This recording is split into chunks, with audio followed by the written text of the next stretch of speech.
السلام عليكم. النهاردة هنعمل مع بعض عيش الكريب الاقتصادي بطريقة سهلة وخطوات بسيطة بمكونات موجودة في كل بيت. يلا بينا نبدأ خطوة بخطوة ونشوف ازاي نعمل احلى عيش كريب في البيت بسهولة ومن غير اي تعقيد، وازاي نطلعه طري وما يتقطعش معانا ولا ينشف. فيلا بينا نبدأ، بس قبل ما نبدأ ما ننساش نصلي على الرسول. بقى اما نعمل مع بعض عيش الكريب وازاي نطلعه احلى من الجاهز 100 مرة، وكمان هقولك على كل التريكات اللي تخلي عيش الكريب معاكي ولا ينشف ولا يتقطع. في بولة كبيرة هنحط فيها كوباية ونص حليب وكوباية مية ومعلقتين زيت ومعلقة سكر صغيرة ومعلقة ملح وربع معلقة صغيرة كركم، والكركم هنا اختياري، لو عايزين تحطوه حطوه، لو مش عايزين براحتكم، بس الكركم هيخلي لون العيش معانا حلو. وبعدين هنحط كوبايتين دقيق متعدد الاستخدامات وهنكون نخلينه كويس وهنقلبهم مع بعض كويس. وفي المرحلة دي وانتوا بتقلبوا لو حسيتوا ان العجينة معاكوا تقيلة فممكن تضيفوا حليب تاني، بس احنا بنضيف الحليب بنضيفه بالتدريج لعند ما نوصل للقوام اللي احنا عايزينه. وهنا حطيت رشة كركم صغيرة، واضافة السوائل هنا بتعتمد على حسب نوع الدقيق اللي انتوا هتستخدموه، لان في نوع دقيق بيشرب السوائل. وبعد كده هنصفي الخليط عندي بمصفى، والخطوة دي مهمة جدا في نجاح الكريب، هي خطوة صغيرة بس بتفرق جدا معانا، وكده بنتأكد ان ميبقاش فيه اي تكتلات صغيرة موجودة في العجينة بتاعتنا. وياريت ما تتجاهلوش الخطوة دي، لان لو في اي تكتل صغير فده بيبوظ معانا شكل العيش. شايفين بقى قد ايه القوام معانا خفيف، وده القوام اللي احنا محتاجينه في عيش الكريب. وبعد كده هنبدأ في مرحلة التسوية. وبعد كده هنجيب عندي طاسة الكريب، ولو مش متوفرة عندكم ممكن تستخدموا طاسة تيفال او اي طاسة متوفرة بس تكون نون ستيك. هنحط الطاسة على نار متوسطة وهنسيبها لعند ما تسخن، واول لما تسخن بنرشها برشة زيت بسيطة، وده عشان اول واحدة هسويها ما تلزقش معانا. وبعدين هناخد مقدار من الخليط وهننزل بيه عندي في نص الطاسة، وهنبدأ نحركها في كل الاتجاهات عشان العجينة تفرد وتغطي الطاسة كلها بطبقة رفيعة. واول لما نلاقي ان الاطراف بدأت ترفع لوحدها، في الوقت ده بنقلبها على الناحية التانية وبنسيبها حاجة بسيطة على النار، وبعد كده بنشيلها، وده عشان ما ينشفش معانا ويفضل العيش طري. شايفين بقى شكله عامل ازاي؟ ودي التسوية المظبوطة لعيش الكريب. واول لما العيش يستوي من الجنبين بنطلعه على طول على فوطة نظيفة، وده عشان تمتص اي زيادة من البخار ويفضل عندنا العيش خفيف وناعم من غير ما يلزق.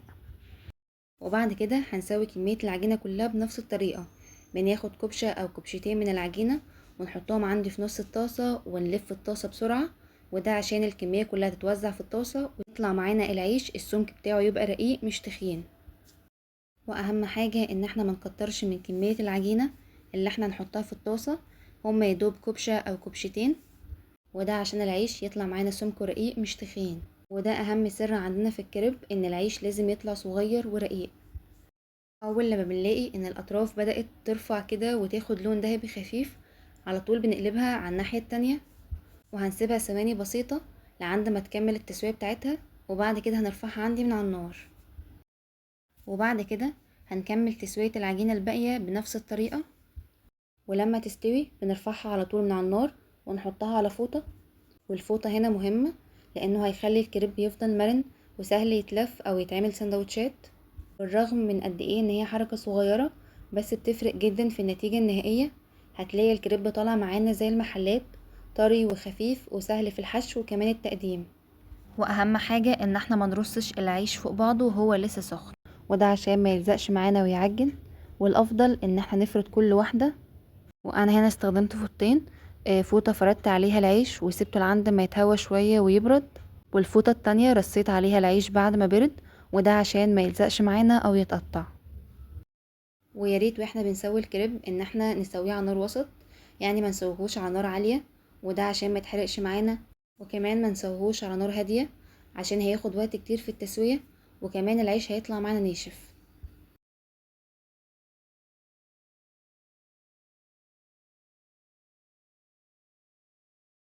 تعالي بقى اقولك، لو ما عندكيش طاسة الكريب دي فهتسويه ازاي.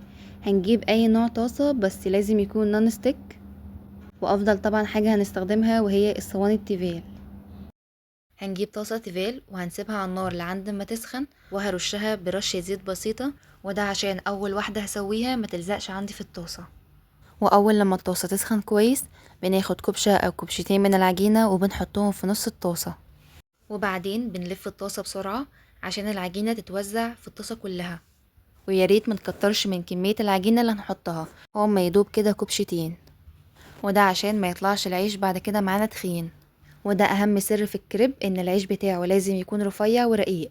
وبعدين بسيبه على نار متوسطة مش عالية قوي عشان ما يتحرقش، ولا هادية قوي عشان ما ياخدش وقت طويل والعيش بعد كده معانا ينشف. واول لما تلاقوا الاطراف بدأت ترفع من نفسها وتاخد لون ذهبي خفيف، بنقلبه على طول على الناحية التانية ونديها ثواني كده تكمل التسوية. واول لما العيش معانا يستوي من الجنبين، وكده هنكون خلصنا تسوية عيش الكريب. وزي ما شفتوا خطواته سهلة جدا وبسيطة، ومكوناته موجودة في كل بيت. اهم حاجة ان احنا نكون سويناه مظبوط، وده عشان يفضل العيش معانا طري وخفيف.